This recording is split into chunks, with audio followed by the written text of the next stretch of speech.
Halo para pencinta filsafat, selamat datang dalam ruang filsafat. Saya Dionysius Sunardi. Pada kesempatan ini ingin menjelaskan sabda Pramana sebagai kesaksian akan kebenaran mutlak dalam aliran nyaya. Manusia selalu mencari kebenaran. Kebenaran adalah itu yang dirindukannya. Kebenaran menjadi hal yang pertama dan utama dalam hidupnya. Namun, kebenaran sejati tidaklah mudah untuk ditemukan. Filsafat India dalam aliran nyaya mengemukakan sarana mencari kebenaran yang mutlak atau realitas tertinggi disebut sabda pramana. Sebelum menjelaskan sabda pramana sebagai kesaksian akan kebenaran mutlak, pertama-tama saya ingin menjelaskan secara singkat mengenai pramana dalam filsafat India. Pramana itu sendiri merupakan sistem filsafat India berdasarkan epistemologi atau teori pengetahuan untuk mendapatkan kebenaran. Ada beberapa pramana dalam filsafat India. Pertama, pratyaksa pramana yang merupakan pengamatan secara langsung yang sering disebut persepsi. Pengetahuan ini muncul karena hubungan atau kontak langsung antara panca indera dengan objek-objek yang diamati. Namun, ada juga pengamatan yang bersifat transendental yang hanya bisa dilakukan oleh orang-orang tertentu, yaitu nirvikalpa yang merupakan suatu pengamatan terhadap objek tanpa penilaian dan savikalpa yang merupakan suatu pengamatan terhadap objek dengan suatu penilaian. Kedua, anumana pramana yang merupakan cara untuk mendapatkan kebenaran dengan cara menyimpulkan. Masmi Vinara membagi tahap penyimpulan ke dalam 5 bagian. Pertama, pratijna yang memperkenalkan objek permasalahan tentang kebenaran pengamatan. Kedua, hetu alasan penyimpulan. Ketiga, udaharana menghubungkan dengan aturan umum tentang suatu masalah. Keempat, upamanajana pemakaian aturan umum pada kenyataan yang terlihat. Kelima, nigamana yaitu berupa penyimpulan yang benar dan pasti dari seluruh proses sebelumnya. Ketiga, upamana pramana merupakan cara pengamatan dengan membandingkan kesamaan-kesamaan yang mungkin terjadi atau terdapat di dalam objek yang diamati dengan objek yang sudah ada atau pernah diketahui.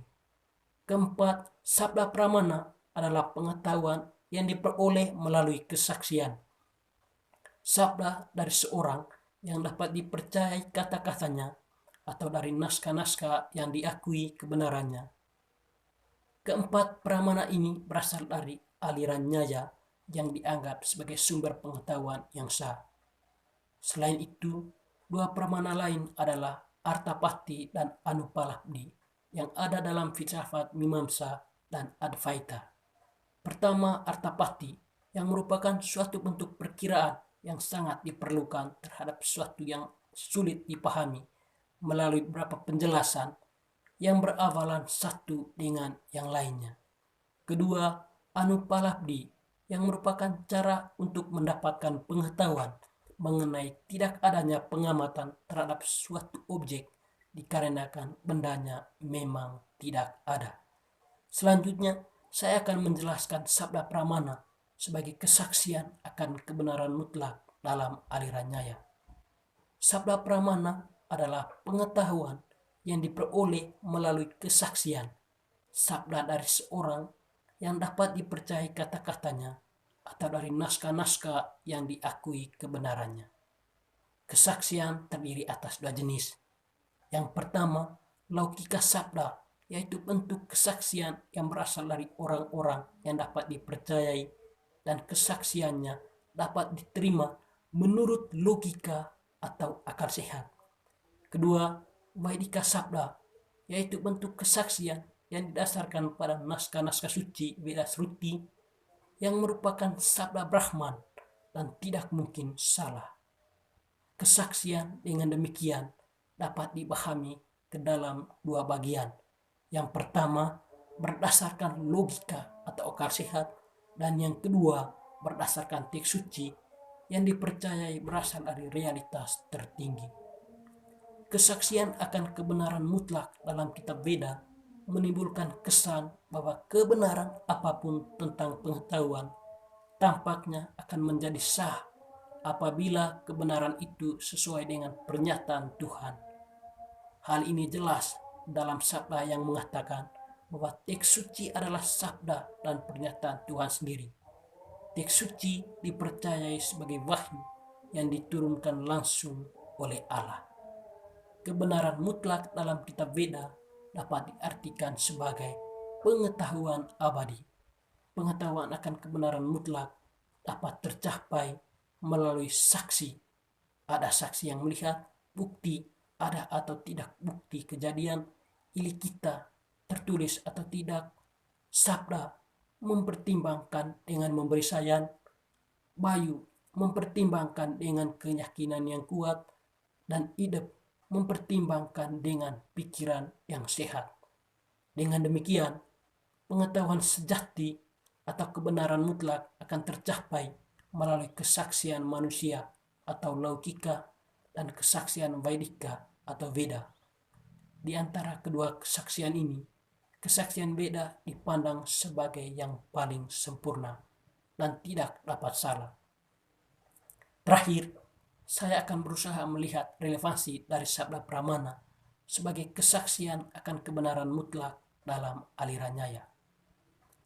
Manusia selalu mencari kebenaran dengan logika, dan hal itu kadang membuat manusia tidak mencapai kepuasan karena belum menemukan kebenaran yang mutlak. Sabda Pramana dalam aliran Nyaya tentu masih sangat relevan dengan kehidupan kita saat ini. Hal ini jelas ketika banyak orang yang mencari kebenaran berdasarkan akal budi, dan hal itu tidak menghantar mereka pada kebenaran sejati. Hal ini jika dikaitkan dengan persoalan COVID-19 yang tengah dialami oleh manusia saat ini, sangat jelas bahwa manusia tidak menemukan kebenaran akan wabah ini. Sabda Pramana dengan sendirinya mengajak manusia untuk kembali kepada Tuhan dan menyerahkan segala penderitaan tersebut. Tujuannya sangat jelas, untuk mencapai kebebasan atau kelepasan dari penderitaan yang dialami dan mencapai kebenaran yang mutlak, yaitu Allah sendiri. Sekian dan terima kasih. Salam sejahtera dan selamat beraktivitas.